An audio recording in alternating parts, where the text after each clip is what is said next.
ụmụnne m ana m ekele onye ọbụla biko obi atọrọ m mma n'ife mbịa ka mkpesa na oge ugbu a ọkwụna ụfọdụ obodo a bụ Naịjirịa a sị na mama njizi ike na-amanye ọnụ na ife na-eme n'obodo a mana nke bụ eziokwu bụ na ka anyị na-ekwu okwu nnwere onwe ndị Igbo, ka anyị na-ekwu okwu ịfụnanya ndị Igbo, ka anyị na-ekwu okwu obi ọjọọ ụfọdụ n'ime anyị ekwuona m ya n'ọtụtụ ihe onyonyo.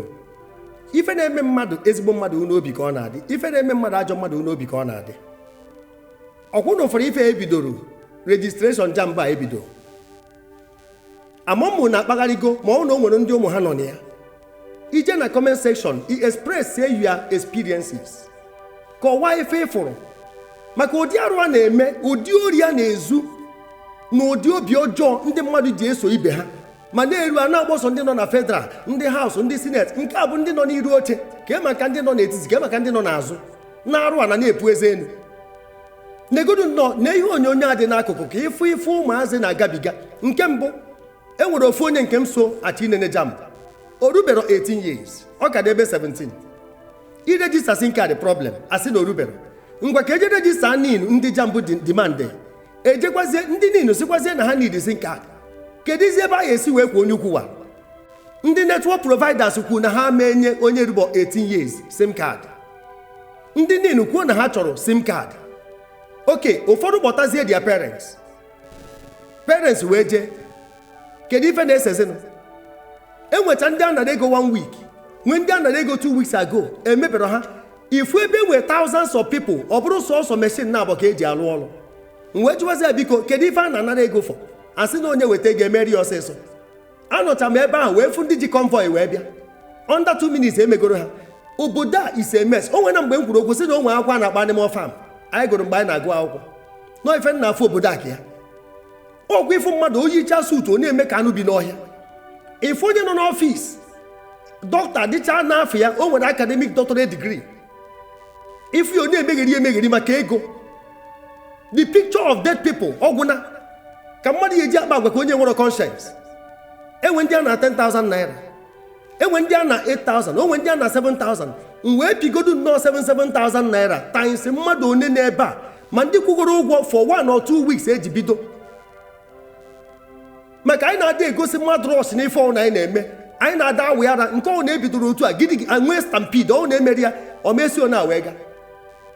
Ajụjụ wee bụrụ biko ife gbasara niile a ọ na ndị niile amụrụ na deeti a dị ha ya eji nwee sọsọ meshin na-abọ ọkwa mana ụfọdụ ụlọ akwụkwọ ma sekretariat dị iche iche so meshin na-abọ na sekretariat ebe kwesịrị inwe station mmecha akpọba some offices. Kedu ebe unu na-eme ife a ka e wee dislodge ndị mmadụ na people cluster so much, e nwee so many sicknesses in the air.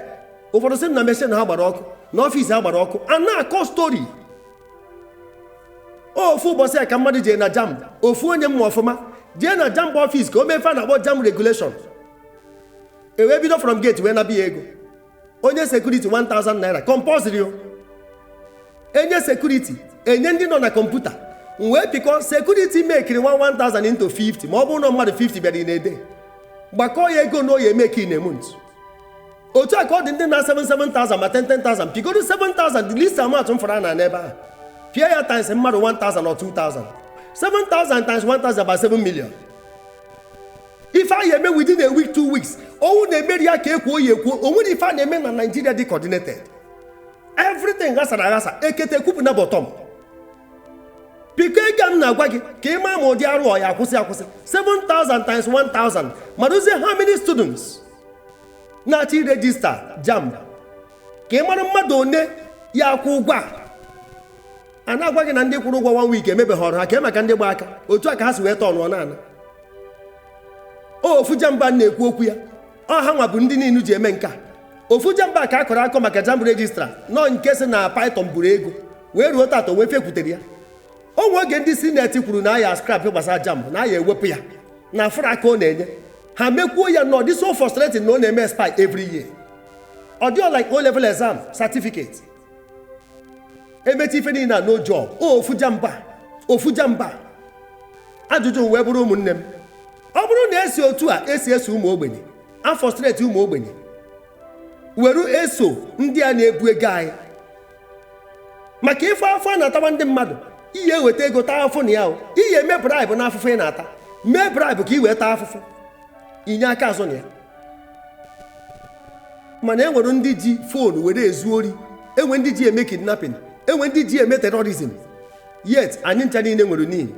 How do you trace them? Ma ndị na-ahaki akaụntụ mmadụ anyị ncha niile nwere need. Ọ na ema ha dị but defeated. Anyị atụ vote kama anyị eyuzu need wee tụọ vote eje were ego print wa voters card ka ndị ya eburu ego na ya buru nke aha rie. Enwecha channels of siphoning, looting public funds. Onye kwuo ya asịsị gboti ya ka egbuo. Onwe oge emechara SME ma oge emere intervention fund wee jeruo ọ bụrụ na ego anyị enye gị ịchọ 1 million enye gị about ife mụnwa jere enye m 200 and something thousand ebe m gwa ha okwu 1 million ebe 3 years ago na mmadụ akwụ ya ọ dị ka 9,000 something every month. Yes, 9,000 something every month or there about or 11 something every month for 2 years. 19 something ọ dị ka 19,000 something every month ka e divide ya na ọmụrụ onwe ya wee kwugide ego a ọfụ ebe 3 months ife a na-emezi ọ dị ka akasị COVID-19 wee pụta a na-emezi ka enyere ndị mmadụ aka n'ụzọ abụ n'ụzọ.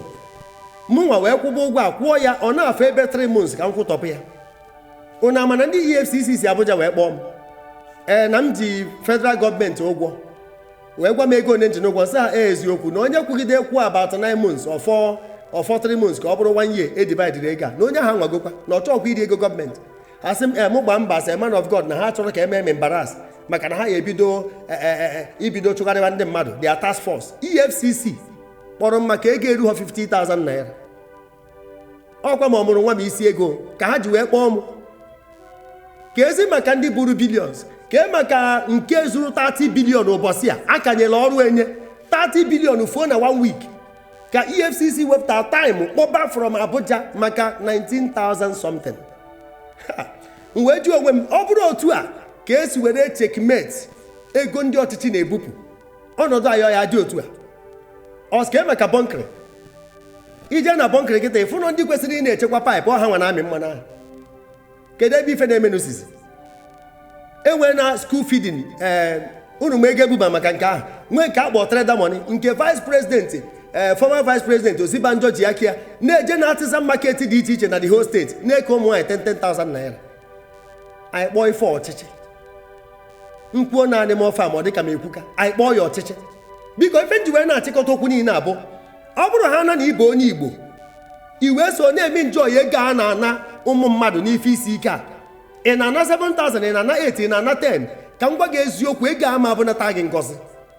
Ma ndị isi uno na the whole South Eastern State ka m na-ekwu ama m na ọ na-eme ebe dị iche iche mana ụdị afụfụ anyị na-ata n'obodo a iwe nye obi na frustrate ụmụnne gị na-emeki profit out of people's misfortune. Maka na ekwu na JAMB ebidogo registration ya ọ bụrụ opportunity unu ya eji na-ezu ụmụnne unu ori iwere ego azụ ụmụ ha buru akara ọnwụ n'iru na-akpagharị imecha ụmụ gị ha bụrụ tout na ego niile paakị ha lefusi ụlọ gị were ya gbaa klọb eme na-achebe ife na-eme gị si osisi ọjọọ adamị mkpụrụ ọma. Ọ bụrụ na ị na-anụ ụdị ego a ekwukwa m ya ọzọ it can never be a blessing to you. Nke ọsọ gị nara maka unu nacha unu eke aka m pịkọrọ 1,000 7,000 times 1,000 7 million times 1,000 7 million gbakọ how many thousands na-abịa na East Station. Maka o nwege nkwo ụfọdụ asị na mfụ n'anya biko ndị a nara ego jee na comment section ka unu express ya experiences unu. Iwe na-enwe m ọnụma na-esu m ọ dị m ka Chineke wụọ fuelu n'obodo a ma ya ọkụ ndị gbafọrọ nke ha bido n'isi. Afa m brother Paul Chigbo zisa na ihe onyonyo a ka ọ dị m